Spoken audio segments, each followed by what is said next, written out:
Hello, everybody, and welcome back to another episode in The Road to Somewhere.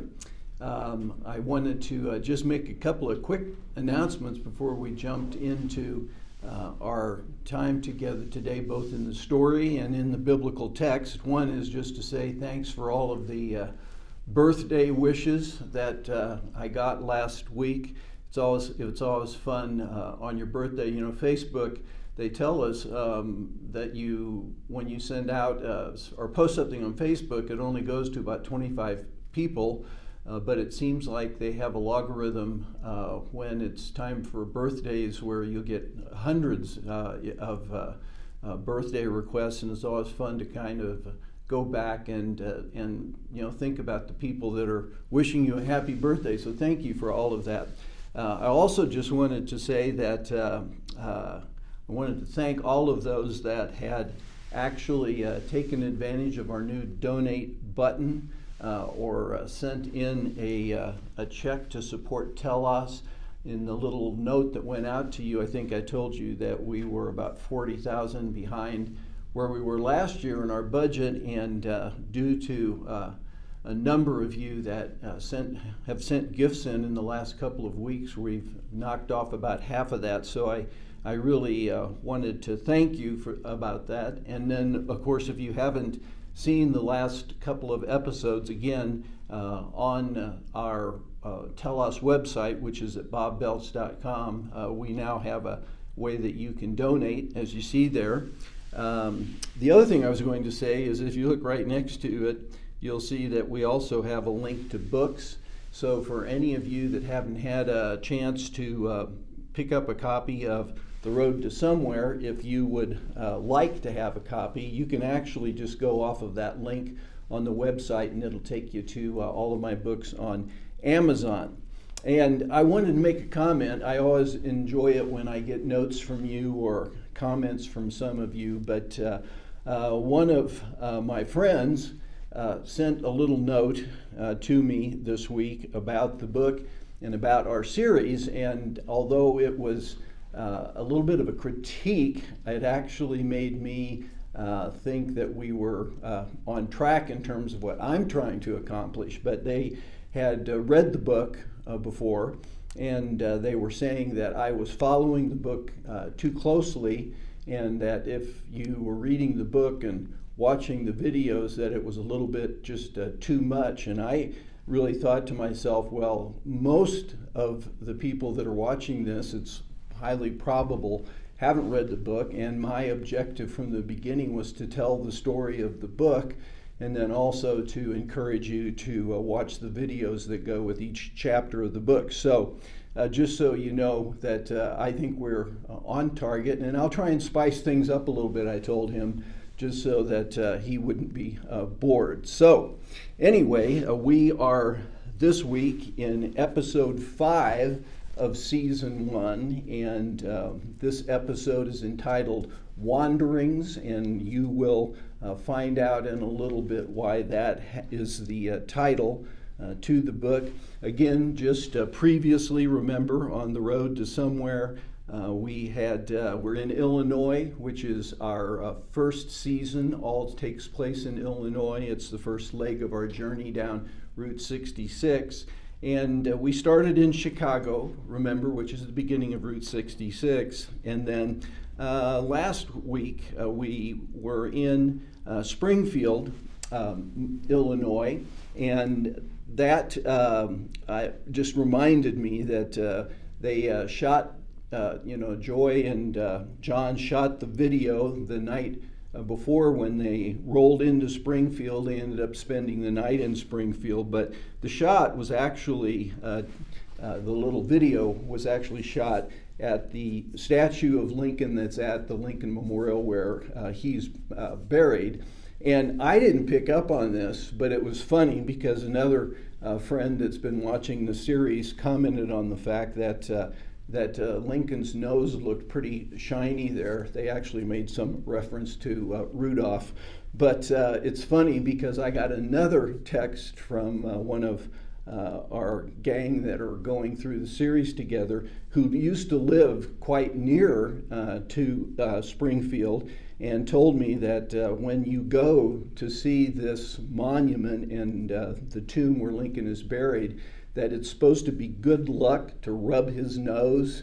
And so that's the reason that his nose is so shiny. So just remember, if you ever decide to go down Route 66 when you get to Springfield, make sure you go and rub Lincoln's nose so you can get some luck there. So anyway, what we have then is that since they shot the night before, we really pick up. It's the morning after they've pulled into Springfield. Of course, they're now getting ready to leave and head to their next stop. In the story, John comes downstairs in the morning and he sees Joy working away, editing what she's already shot on the computer. And you might remember from our last session that he had told her that he needed the evening before to study a bit on Numbers and Deuteronomy, which would be the upcoming little videos that he would have to make some comments about. And again, going back to the beginning, John Calvin, the main character here, actually was an ordained Presbyterian minister. He knows the Bible quite well, but he's putting on a bit of a charade because as they've approached him to narrate these videos, from our perspective, they think that he is a college professor, teaches psychology at a little community college in Kansas City, when in reality he really knows this material. So he was going back in the book to try to just get a sense of how the lectures were handled on these two books. And now it's morning and they're ready to roll again. So I wanted to give you a little bit of background. I think this part of what I wanted to do as we went through the story together is sometimes I figure you might be interested in knowing why maybe a certain path gets taken or what was going on in my mind as I was writing. But originally, when I started out to write the book, my primary objective was to do something that would help get people to watch the videos, the longer videos on each book of the Bible. But when I started out, I didn't have John Calvin as my main character, so it wasn't really a sequel when I began, and I thought about actually making the narrator kind of a skeptic that was struggling with a lot of issues about the Bible, about Christianity.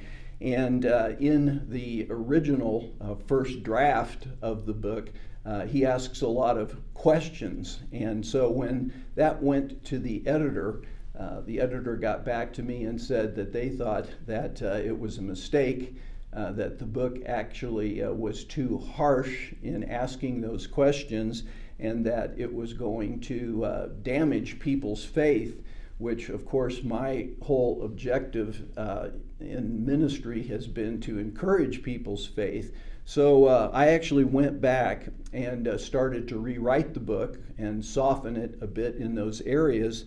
And that's when my wife Joy said, the character, his voice when you read him, sounds a lot like John Calvin from Somewhere Fast. And that's when I got the idea, well, we should make it John Calvin from Somewhere Fast so that it becomes a sequel to that first book. And I rewrote it, and it was softer.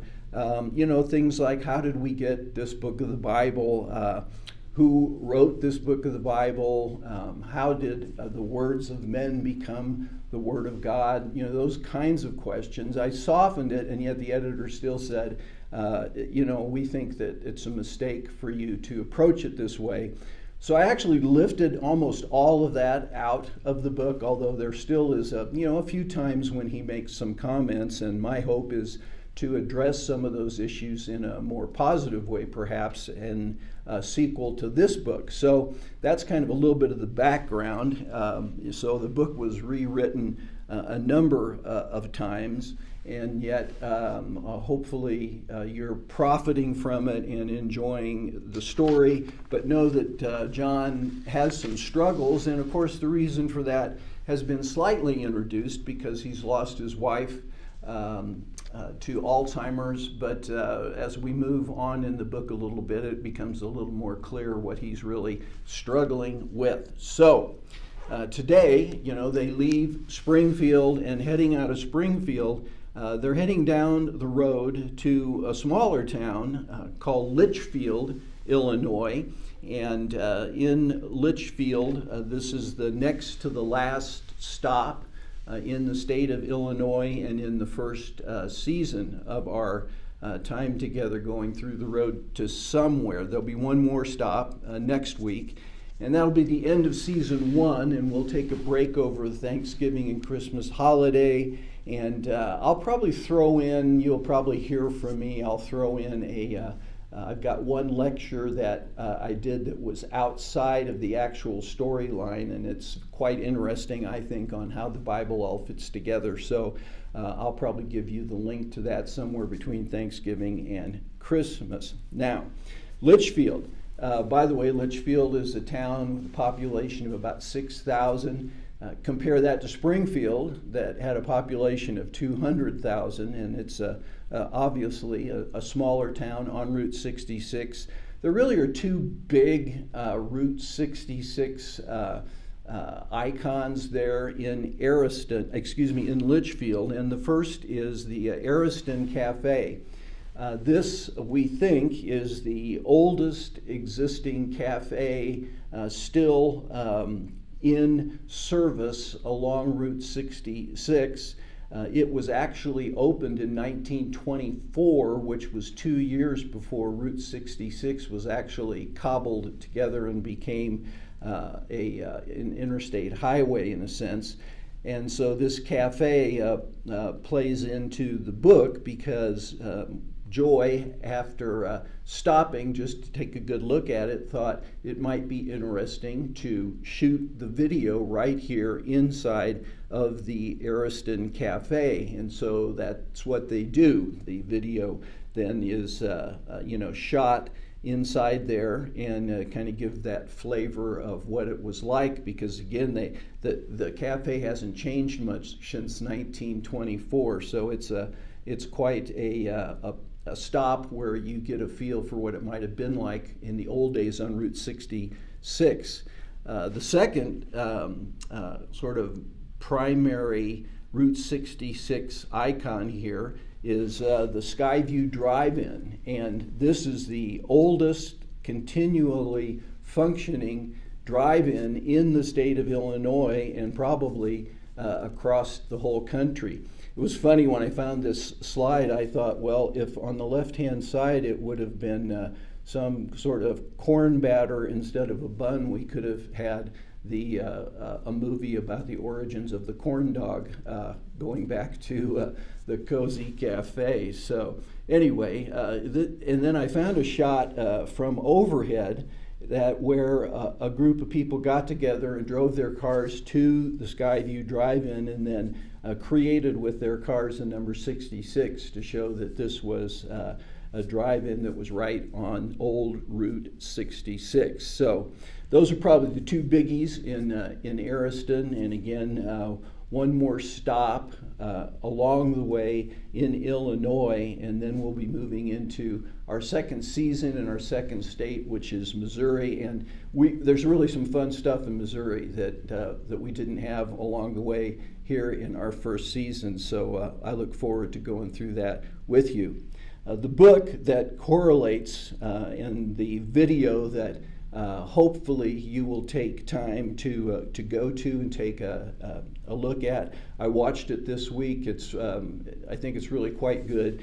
Is the book of Numbers, and Numbers is called Numbers simply because at the beginning of the book and at the end of the book there's actually numbering, a census that takes place. There's a census that takes place at Mount Sinai, and a census that takes place when they get to the eastern side there of the Jordan River. Now, the book covers 40 years, and it's 40 years that are a bit disastrous in some ways, because probably the key story in Numbers is, again, they're down here at Mount Sinai. So Genesis, Exodus, Leviticus. And by the way, if you haven't watched Leviticus, which was what last week's video was, again, I encourage you to go back and watch it. It looks to me from the numbers that are coming in off of YouTube that about half of you are actually watching the videos also. Even if you were there when I taped those, because a few people have basically kind of said, well, I've heard that before. You need to remember that when you hear a message on a Sunday morning, if you just listen, if you don't take notes, if, just sitting there listening to the message, we're told that by within 24 hours, you've already forgotten 85% of what was said in that message. So this, you would have watched these videos, or you might have been there when I was teaching these things, and I can promise you that if you go back and watch the video, that you're going to remember things that you've forgotten. So, and Leviticus is real important. So Leviticus and now Numbers. So I want to just encourage you again.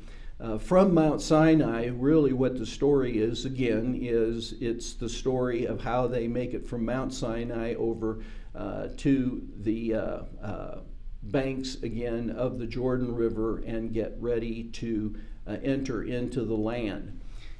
What happens is they come up, this gives you a little bit of a look at the bigger objective.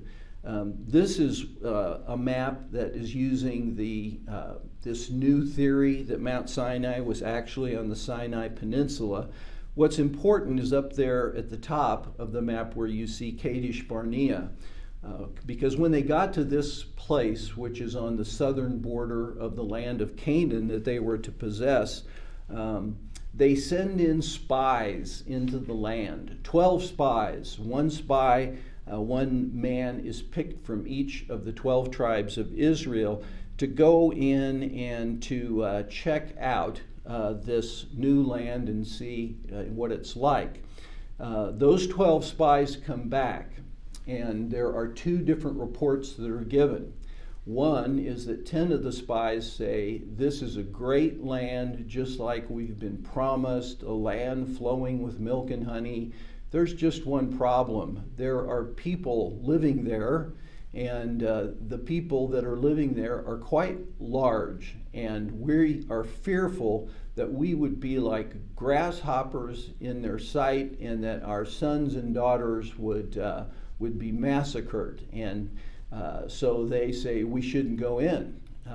There are two of the spies, though, that say God told us that if we go in, we will conquer the people and he will give us the land. Those two spies were named Joshua and Caleb.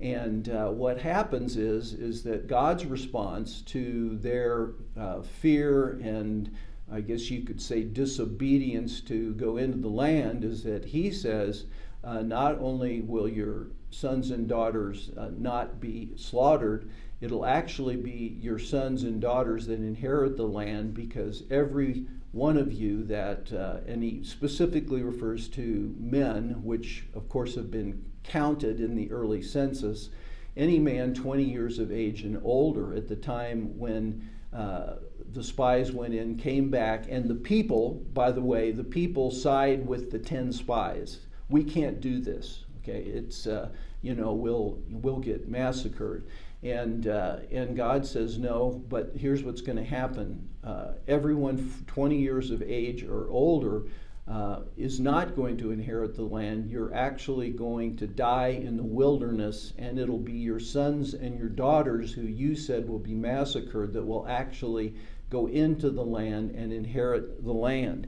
So the book really covers 40 years, and most of the book is about them wandering around in the wilderness for these 40 years until they finally make it up there to the eastern side of the, here we'll get another one, 12 spies going in, and until they finally come to the eastern side of the Jordan River. And at that point in time, what the second census tells us is that basically all of those fighting men 20 years of age and older that were numbered at the beginning of the book, they've all died. And that now there's a new generation getting ready to enter in, and there's about 600,000 men of fighting age 20 years and older that have been born probably during this period of time in the wilderness. So where our correlating Bible book of Numbers is we're getting ready now to enter in. There's one more book that is part of this Torah section, or the Pentateuch sometimes it's called, meaning 5 books. There's one more book that is part of this that we'll be looking at in our final session of season 1, and that is the book of Deuteronomy, which is Moses delivering his farewell speech and reminding a new generation of what God spoke to the old generation at Mount Sinai. That'll take place. We will head out of Litchfield. We'll go down Route 66, and we'll drive down to another small town named Mitchell, which will be our final Illinois stop, and also when we'll look at the last book of the Torah. So watch the video. Watch the video on the road to somewhere here. Again, you have the link in your email, and again, Baker has created a little window that if you want to go directly to that video, you can just click on that window and it'll take you right to the video. So that's where we are today. Another little short trip down Route 66, but again, we're making some progress. So tune in next week to our final episode 6 of season 1, and I'll look forward to being with you a week from now.